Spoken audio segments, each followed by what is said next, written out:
नमस्कार दोस्तों, मैं कृष्णा सिंह और आप देख रहे हैं DI न्यूज। बिहार में शराबबंदी है, ये तो सभी को पता है कि बिहार में शराबबंदी है, लेकिन शायद ही किन्हीं लोगों को ये पता होगा कि माननीय मुख्यमंत्री नीतीश कुमार जी ने 2016 में शराब बंद करने का फैसला क्यों लिया। बिहार में शराबबंदी क्यों हुआ? जैसा कि माननीय मुख्यमंत्री जी को पता था कि 1977 में भी एक बार शराब बंद किया गया था कर्पूरी ठाकुर जी के द्वारा, जो कि असफल रहा। बाद में जो है उनको जो है अपना कुर्सी भी त्यागना पड़ गया। उसके बावजूद भी माननीय मुख्यमंत्री नीतीश कुमार जी 2016 में शराब बंद किए, इतना बड़ा रिस्क लिए, क्योंकि उनको पहले भी पता था कि एक बार कुर्सी जा चुका है किसी का, लेकिन फिर भी वो फैसला लिए। शराबबंदी आखिर क्यों हुआ, शायद आप लोगों को नहीं पता होगा। थोड़ा सा पीछे जाइए आप।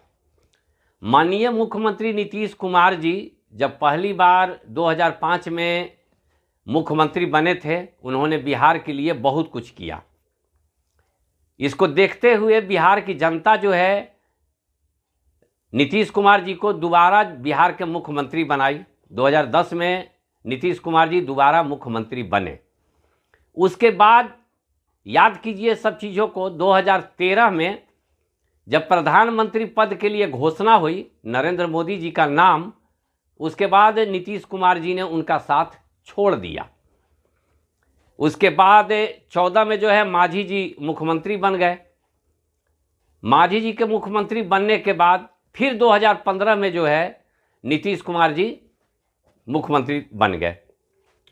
2015 में बनने के बाद ठीक 2016 में शराब जो है बिहार में शराबबंदी का घोषणा कर दिया गया। आप इस चीज़ को गौर कीजिए, क्योंकि नीतीश कुमार जी को ये उम्मीद था 2013 में जब वो एनडीए से अलग हुए, तो उनको ये उम्मीद था, क्योंकि बिहार के लिए उन्होंने जो कुछ भी किया था, तो बिहार की जनता से उन्हें ये उम्मीद था कि यदि हम एनडीए का साथ छोड़ भी देते हैं तो कम से कम लोकसभा चुनाव में मेरा 40 सीट तो आ ही जाएगा, 30 को सीट आ जाएगा, 35 को आ जाएगा। लेकिन बिहार की जनता कम तेज थोड़ी ही है। बिहार के जनता ने नीतीश कुमार जी का जो काम किए 10 साल, उसका सिला ये मिला नीतीश कुमार जी को कि मात्र उनको 2 सीट दिया गया लोकसभा चुनाव में, जिसको लेकर नीतीश कुमार जी जो है इस्तीफा दिए। मांझी जी जो है मुख्यमंत्री बने। फिर 2015 में काफ़ी सोच विचार के माननीय मुख्यमंत्री नीतीश कुमार जी जो है वो दोबारा सत्ता को संभाले, और उनको समझ में आ गया कि अब बिहार के लिए हमको क्या क्या करना है, हम क्या क्या करेंगे तो बिहार की जनता जो है वो अच्छी तरह से संभल जाएगी। और चूँकि काफ़ी सोचने विचारने के बाद जो है 2016 में उन्होंने शराब को बंद किया। आज शराबबंदी को लेकर जो स्थिति बिहार में है, तो आप एक चीज़ गौर कीजिए कि एक तरफ शराब बंद होने से पहले जो लोगों की यहाँ स्थिति थी और शराब बंद होने के बाद जो स्थिति है वो आप सभी से छुपा हुआ नहीं है। ध्यान दीजिए अपने आस पड़ोस अगल बगल में, क्योंकि अवैध शराब बेचने वाले की संख्या कितनी बढ़ गई है। जहाँ पे 10 दुकान हुआ करता था पटना शहर में, वहाँ पटना शहर में हजारों दुकान खुल गया ऑनलाइन डिलीवरी के लिए। अब इस चीज़ को अब ध्यान से सोचिएगा, समझिएगा, तब समझ में आएगा कि जहाँ दुकान जो था वो 10 गो था, और अब दुकान जो है हजारों जो है होम डिलीवरी दिया जा रहा है लोगों को।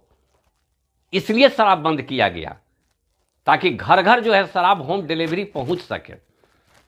शराब इसलिए नहीं बंद किया गया कि यहाँ की जनता जो है संभल जाए, शराब इसलिए बंद किया गया कि घर घर जो है वो चीज़ पहुंचा दिया जाए। दूसरा, पहला साइड इफेक्ट आप देख लीजिए। दूसरा साइड इफेक्ट, जो व्यक्ति अगर जेल में चला जाता है शराब पी के, उस व्यक्ति के बाल बच्चे भी होंगे, परिवार भी होगा, पत्नी भी होगी। आप समझ सकते हैं कि जिस व्यक्ति का पूरा परिवार उसी के कमाई से चलता था, वो 4-5 परिवार तो गया। ये सारा निर्णय ऐसा थोड़ी है कि किन्हीं को समझ में नहीं आ रहा है, ये सब चीज़ समझ में आ रहा है। लेकिन ये कहाँ से शुरू हुआ, ये कहानी स्टोरी शुरू कहाँ से हुआ, उस चीज़ को देखिए, और इसका अंत कहाँ होगा इस पे गौर कीजिए। अब तो हेमोपैथिक के डॉक्टर पर भी जो है बिहार में गाज गिर रहा है, क्योंकि जो भी गरीब गुरबा हेमोपैथिक दवाई खा के जीते थे, तो हेमोपैथिक के फैक्ट्री बंद हो रहा है, हेमोपैथिक के डॉक्टर को पकड़ा जा रहा है, क्योंकि हेमोपैथिक डॉक्टर दवा में अल्कोहल होता है।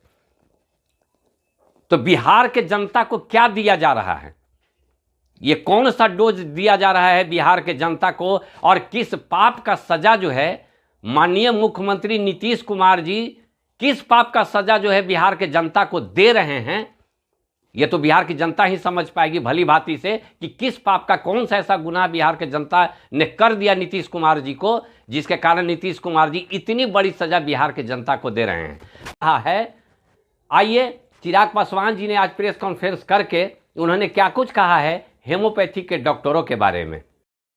ये क्या कहता है कि भैया जिस भी दवाई में अल्कोहल की मात्रा 12% से ज़्यादा होगी उसकी पैकेजिंग को सीमित किया जाए, स्मॉल कंटेनर्स में ही उसकी बिक्री को लागू किया जाए, ये 106 भी कहता है। ये गजट नोटिफिकेशन आया था, पर 94 के बाद से लेकर अभी तक ना लोकसभा ना राज्यसभा के पटल पर इसको प्रस्तुत किया गया। परिणाम स्वरूप कई ऐसे राज्य हैं जो अपने अपने राज्यों के हाई कोर्ट्स में गए, और ये हाई कोर्ट्स का ही वहाँ पे निर्णय है जो इस आर्टिकल को अवैध मानता है, जो ये मानता है कि भैया ये आर्टिकल वैध ही नहीं है, क्योंकि ये सदन के किसी भी पटल से इसको मान्यता प्राप्त नहीं है। पर बिहार सरकार इसी आर्टिकल का इस्तेमाल कर छापेमारी करती है। और ताज्जुब की बात देखिए, इन लोगों की बुद्धि देखिए, काम करने की प्रणाली देखिए। अगर वही दवाई अगर एक छोटी शीशी में है तो ये लोग ठीक है, पर अगर वही दवाई सेम कंटेंट उतनी ही मात्रा में वो दवाई अगर बड़े कंटेनर में अगर मिल जाती है किसी के पास, तो ये लोग उसके खिलाफ कार्रवाई करते हैं। परिणाम स्वरूप बिहार से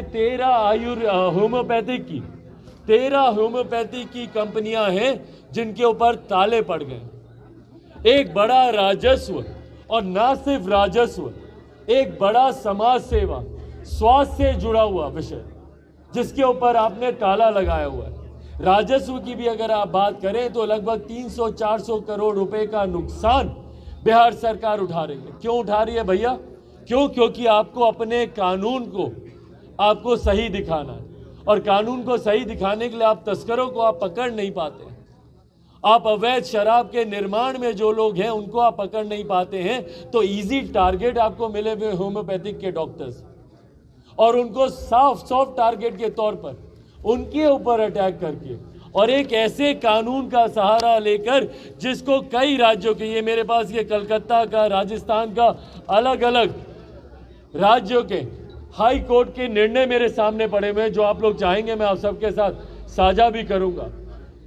तमाम और राज्य इस कानून को नहीं मानते, पर बिहार सरकार इसी कानून की आड़ में होम्योपैथिक डॉक्टर्स को टारगेट करने का काम कर रही है। साथियों, मैं चाहता हूं आप सबके माध्यम से, और क्योंकि ये गंभीर विषय है, जैसा मैंने कहा, मैं, मेरा परिवार, खुद हम लोग होम्योपैथी पे हम लोग विश्वास रखते हैं, और बिहार में भी एक बड़ी आबादी है ऐसे लोगों की जो कि होम्योपैथी में विश्वास रखती है, जो इसकी दवाइयों का सेवन करती हैं।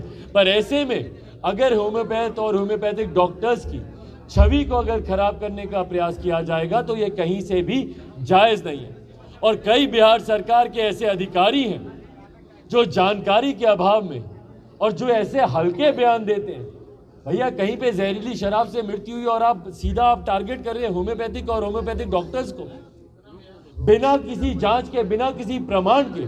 शर्म आनी चाहिए ऐसे अधिकारियों को जो इस तरीके से एक ऑर्गेनाइजेशन को बदनाम करने का ये लोग काम करते हैं, जिसमें दशकों से भारतीयों का विश्वास रहा है, और देश में नहीं विदेश में इसको मान्यता मिल रही है। लोग ऑल्टरनेटिव मेडिकल प्रणाली के तौर पर इसको एक्सेप्ट कर रहे हैं, और वहीं बिहार जैसे राज्य में इसको बदनाम करने का कार्य किया जा रहा है।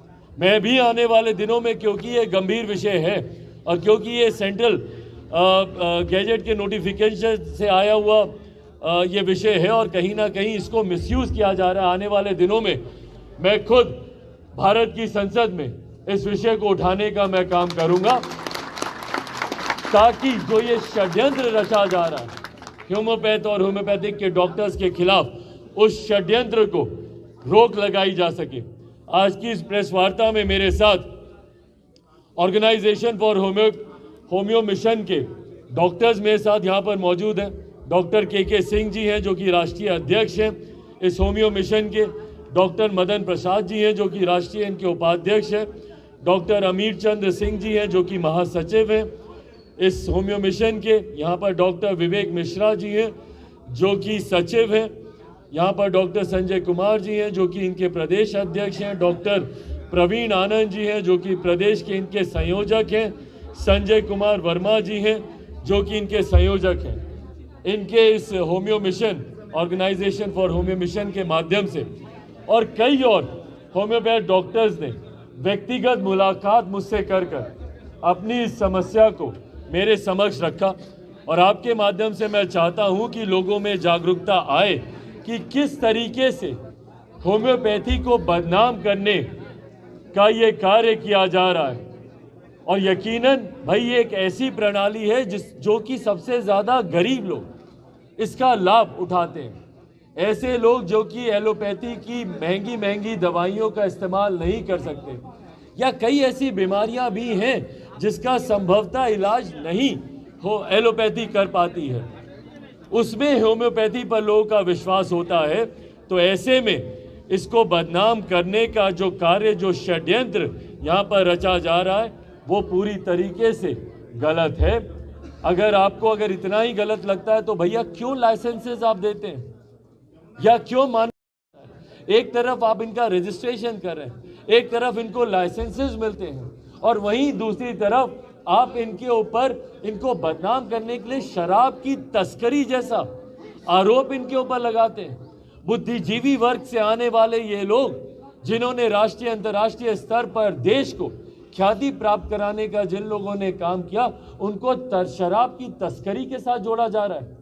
और उसके पीछे कारण सिर्फ इतना है क्योंकि आपकी विफलता है भैया, क्योंकि आप शराब के तस्करों को, जो कि सही तस्कर हैं, उनको आप पकड़ नहीं पा रहे। सीमावर्ती इलाकों से आप शराब के आयात को आप रोक नहीं पा रहे। अवैध शराब के निर्माण से जुड़े हुए लोगों की आप गिरफ्तारी नहीं कर पा रहे। तो ऐसे में आप होम्योपैथिक डॉक्टर्स को आप बदनाम करने का काम कर रहे हैं, ये सरासर गलत है। आने वाले दिनों में इसको केंद्र में भी उचित पटल पर उठाने का काम मैं करूंगा। जैसा मैंने कहा कि संसद में भी आने वाले दिनों में इसको उठाया जाएगा। आप सबके माध्यम से भी मैं चाहता हूं कि जिस तरीके से इसको बदनाम करने का षड्यंत्र रचा जा रहा है उसको भी आप लोग उजागर करने का काम करें। तो आपने चिराग पासवान जी का सुना। अब यहाँ पे स्थिति आप देख सकते हैं, शराब बंद हो गया। शराबबंदी के कारण बिहार को कितना नुकसान है ये आपको पता है। और बिहार के लोगों का, जिसके घर का एक गार्जियन जेल में चला जाता है, 4 बच्चे हैं, पत्नी है, ये 5 लोग जो है वो कैसे अपना भरण पोषण कर रहे हैं। जो महिला घर में खाना बनाती थी वो महिला को जो है मजबूरी में बाहर में काम करना पड़ रहा है, ये चीज़ हो गया। उसके बाद हेमोपैथी के डॉक्टर लोग पर भी जो है इस तरह का गाज गिर रहा है इस शराब बंदी को लेके। तो जो गरीब गुरबा लोग हैं गांव घर में देहात में हेमोपैथी की दवा भी खा लेते हैं कि ठीक हो जाता है, वो भी अब आपको मिलने वाला नहीं है। और मिलेगा भी तो हेमोपैथिक दवा इतना महंगा हो जाएगा। तो आप समझ सकते हैं कि 2014 के बाद से ये क्या शुरू हुआ है और इसका अंत कहाँ होगा, ये तो अब आप सभी लोगों के हाथ में है। मैं कृष्णा सिंह, DI न्यूज, पटना।